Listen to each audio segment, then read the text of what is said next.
May 1977, UUAC Strike. May 1977 saw the original Star Wars movie, Episode 4, A New Hope, directed by George Lucas and starring Mark Hamill, Carrie Fisher and Harrison Ford, premiere. In Northern Ireland, Ian Paisley was on a crusade for power with a similar determination to Darth Vader. Political developments in May 1977. May 1977 began with an additional 1,200 British soldiers being flown into Northern Ireland and all RUC leave being cancelled in anticipation of the United Unionist Action Council strike. With the strike becoming a major concern, fresh appeals were made from a range of organisations and political parties, including the Ulster Unionist Party, the Vanguard Unionist Party, the Orange Order, the Peace People and the Trade Union Movement, for the UUAC to call off their planned stoppage. In a last-minute attempt to avoid the planned strike, Secretary of State Roy Mason met leaders of the UUAC, including Ian Paisley and Ernest Baird, but the talks broke up without any agreement. Ian Paisley rejected allegations that the UUAC was using the strike as cover to secure independence for Ulster, but warned that if it did take place, he could not guarantee that intimidation would not take place. At Belfast Docks, workers decided by a small majority not to support the UUAC strike.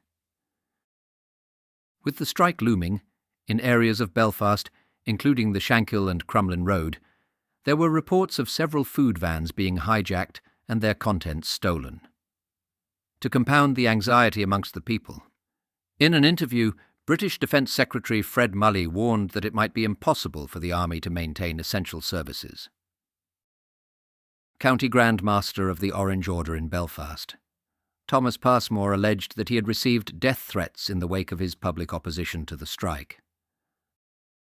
An opinion poll carried out by the BBC highlighted that although some 78% of people interviewed opposed the UUAC stoppage, 93% of Protestants and 43% of Catholics supported a tougher security response against the IRA.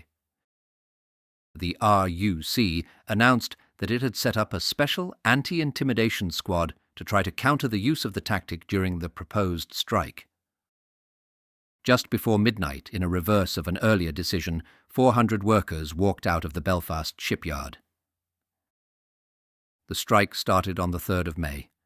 Let's break down what happened each day during the strike. Day 1, 3rd of May. The United Unionist Action Council began a Northern Ireland-wide strike. Many factories managed to stay open, although the port at Larne was closed. Intimidation, or persuasion, as the loyalist paramilitaries preferred to call it, was used in 1974 to try to stop people from going to work. Despite this, the majority of the Harland and Wolff shipyard workers voted against the strike. The strike was also criticised by the Ulster Unionist Party, Ulster Vanguard, and the Orange Order. During the first 3 days of the strike, the Royal Ulster Constabulary reported that it had removed 300 roadblocks, arrested 23 people, and received 1,000 complaints of intimidation. In calling the strike the UUAC, were copying the tactics of the Ulster Workers' Council strike in May 1974, and were hoping for similar success. However, many of the conditions were different from 1974. There was not the same anxiety among the protest population that Britain was about to withdraw from Northern Ireland, and this had the effect of reducing support for the strike. In particular, those organising the strike were unable to secure the support of key groups of workers.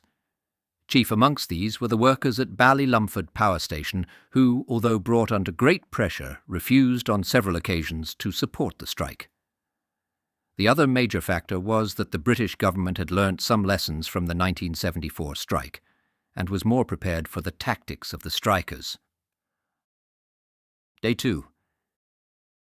The UUUC parliamentary coalition was ended because of the support of Ian Paisley and Ernest Baird for the strike. This decision was taken by the leader of the Ulster Unionist Party at Westminster James Molyneux because elements of the UUAC were planning to establish a provisional government in Northern Ireland as the next stage of the stoppage. In Belfast, loyalist paramilitaries were suspected of being responsible for a bomb explosion outside a police station on York Road. Roy Mason argued that more people had attended work than on the first day of the strike. On the Newtownards Road in East Belfast, the RUC clashed with members of the UDA when police officers attempted to remove a barricade. In spite of attacks on buses, bus drivers voted to continue working. Leader of the UDA and a member of the UUAC, Andy Tyree, appealed for members of the UDA to cool it. Day 3.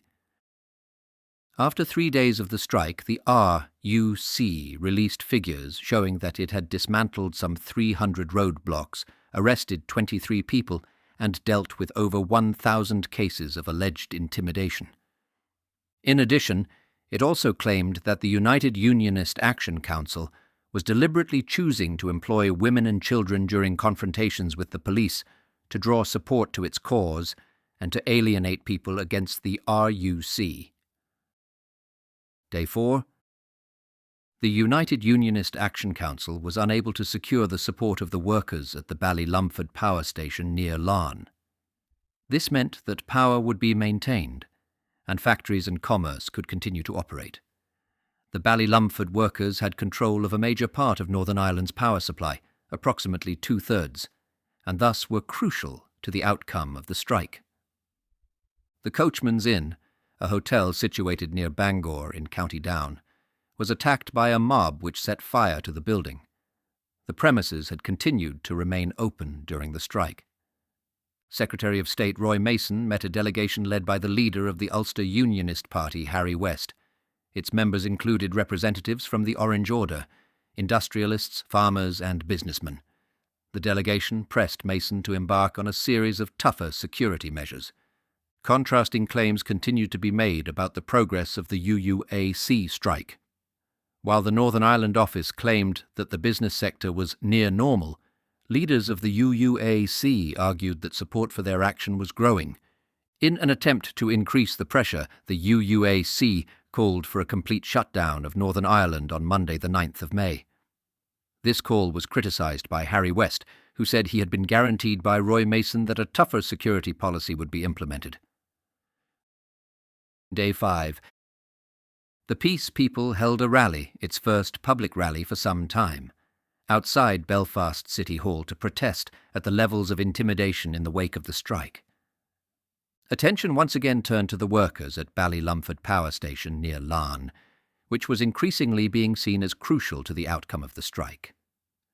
A delegation of 4 Ulster Unionist Party MPs, Robert Bradford, William Craig, James Molyneux and Harold McCusker, who were opposed to the strike, visited the Ballylumford power station and urged workers to remain at their posts. Ian Paisley, together with a delegation from the UUAC, also held a meeting with workers at Ballylumford. Paisley claimed that he could close the plant at any point, but instead had urged staff there to keep working to maintain essential supplies. In the Lisbon-Hillsborough-Moira area, south of Belfast, some 600 farm vehicles took part in a cavalcade to call for an improvement in the security situation. Those behind the protest, however, made clear that their actions did not represent any support for the strike. Day 6. The loyalist paramilitary group, the Ulster Freedom Fighters, a cover name used by the UDA, announced that it might be forced to coerce loyalists in Northern Ireland into supporting the strike. Ian Paisley reiterated his belief that the strike had already been a success, even if at some point it had to be called off. However, a spokesman for the UUAC stated that there was no chance of the strike being called off. Day 7. There were many demonstrations and roadblocks across Northern Ireland in support of the strike. Ian Paisley joined farmers who were blocking the town of Ballymena in the middle of his North Antrim Westminster constituency. Across Northern Ireland, there were a series of similar protests with demonstrations, roadblocks and cavalcades taking place in Belfast, Enniskillen, Larne, Portadown and Newtownards. Uncertainty still surrounded the situation at Ballylumford Power Station, with reports continuing to emerge about meetings involving workers at the plant. Day 8. At a roadblock outside Ballymena, Ian Paisley, Ernest Baird, and other members of the UUAC were arrested. Paisley was charged with obstruction of the highway and then released. In Toombridge, County Antrim, a roadblock by farmers supporting the UUAC was attacked by local nationalists. In the disturbances that followed, farm vehicles were pushed into the River Bann as the blockade was dispersed. It was reported that several shots were also fired during the disturbances. Day 9. At Larne there were a number of ferry sailings to and from the port, even though workers were still on strike. To mark the death of Harry Bradshaw, who had been killed by loyalist paramilitaries on the 10th of May, bus services were halted. However, elsewhere the situation appeared to be stabilising, with electricity supplies continuing as normal and with apparently fewer street disturbances. In Donaghadee, County Down, the Copeland's Hotel was destroyed in a suspicious fire. The incident is alleged to have followed the decision of the owners to stay open during the strike. Day 10. The port of Larne was reopened and ferry sailings were resumed. During a debate at Westminster Minister of State at the Northern Ireland office, Don Concannon defended the British government's security policy in Northern Ireland and pointed to figures which he claimed showed a fall in incidents over the past year. He also claimed that the UUAC strike was simply diverting the security forces from concentrating on the activity of paramilitary groups.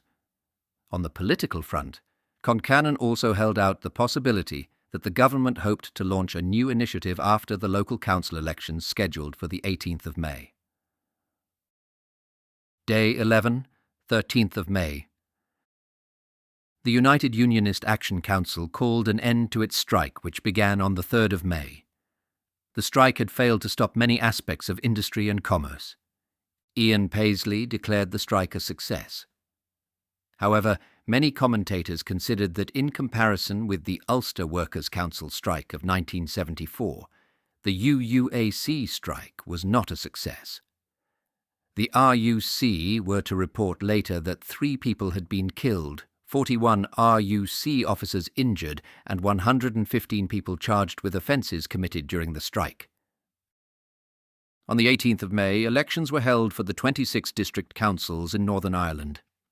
As the United Ulster Unionist Council had broken up, the main unionist parties stood against each other for the first time since 1974.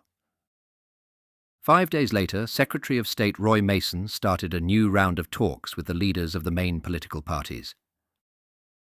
British Prime Minister James Callaghan announced that an all-party speakers' conference was to be established to consider the merits of the argument for more Northern Ireland members of Parliament.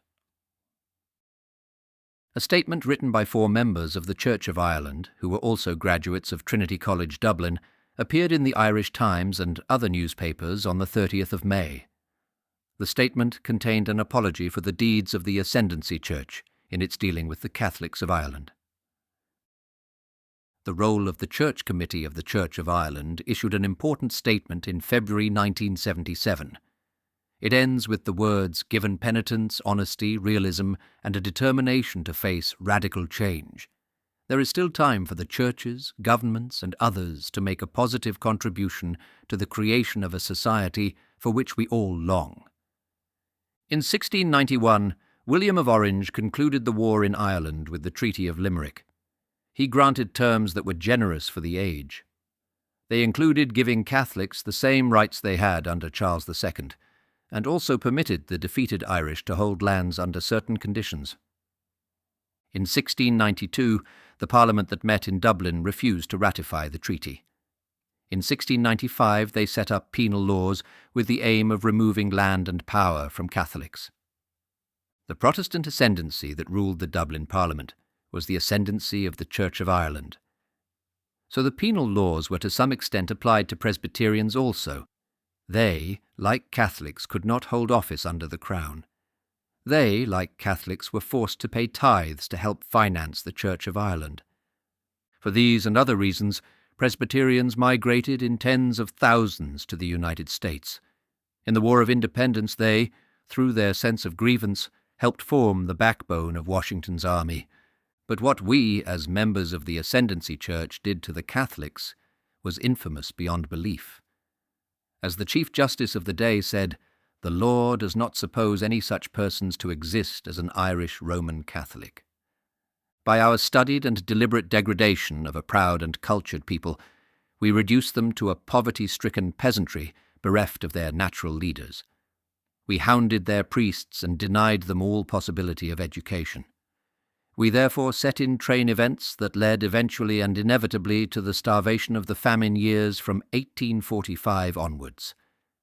This meant migration by the 100,000 to the United States.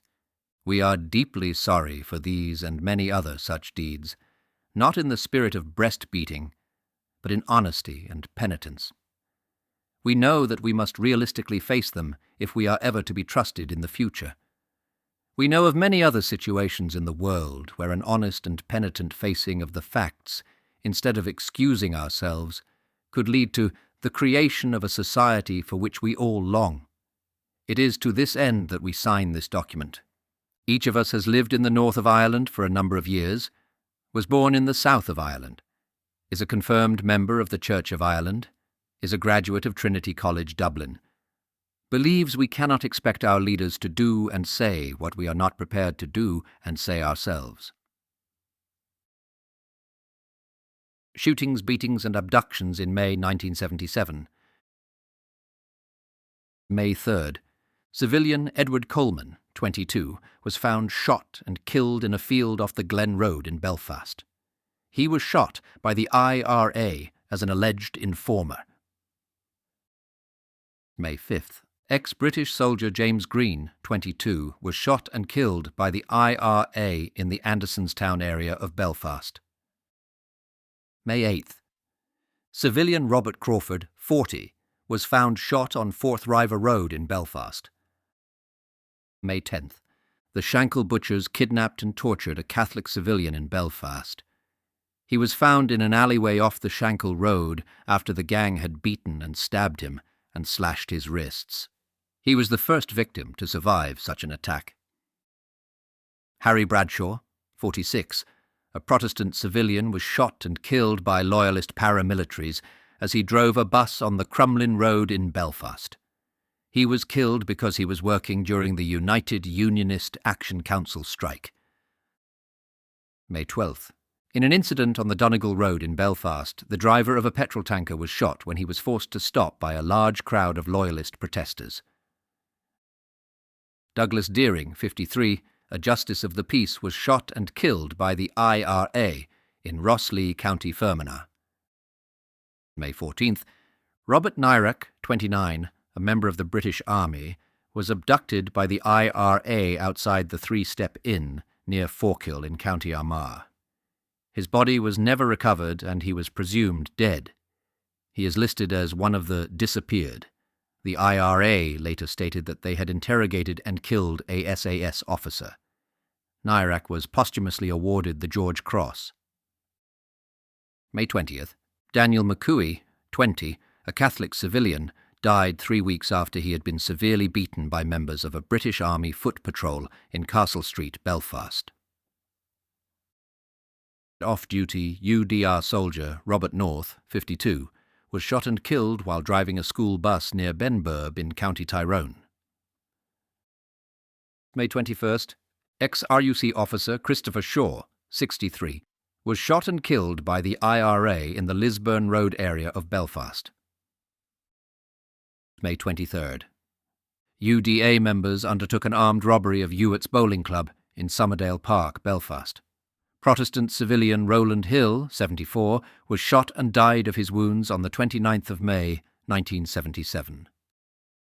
May 26th. A British soldier, a member of a liaison team from the Royal Anglian Regiment, was shot and seriously injured by an INLA member in a corridor of the Royal Victoria Hospital in Belfast.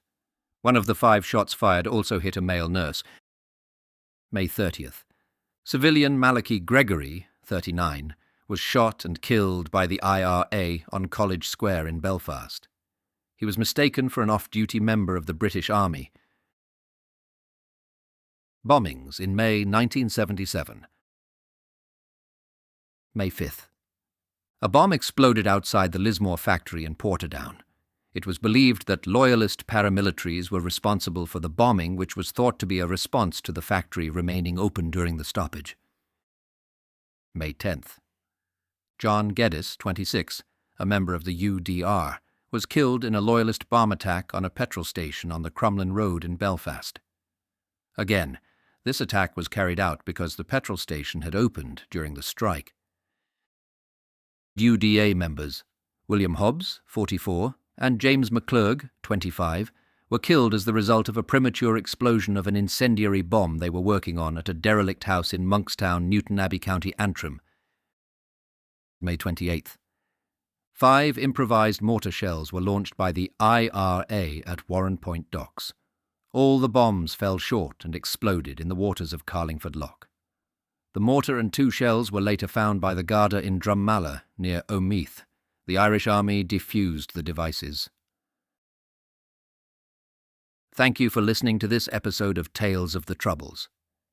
If you liked it, please like and share with like-minded people, as this helps me massively to reach new listeners. Stay tuned, click the follow button, and enable notifications so that you don't miss the next episode.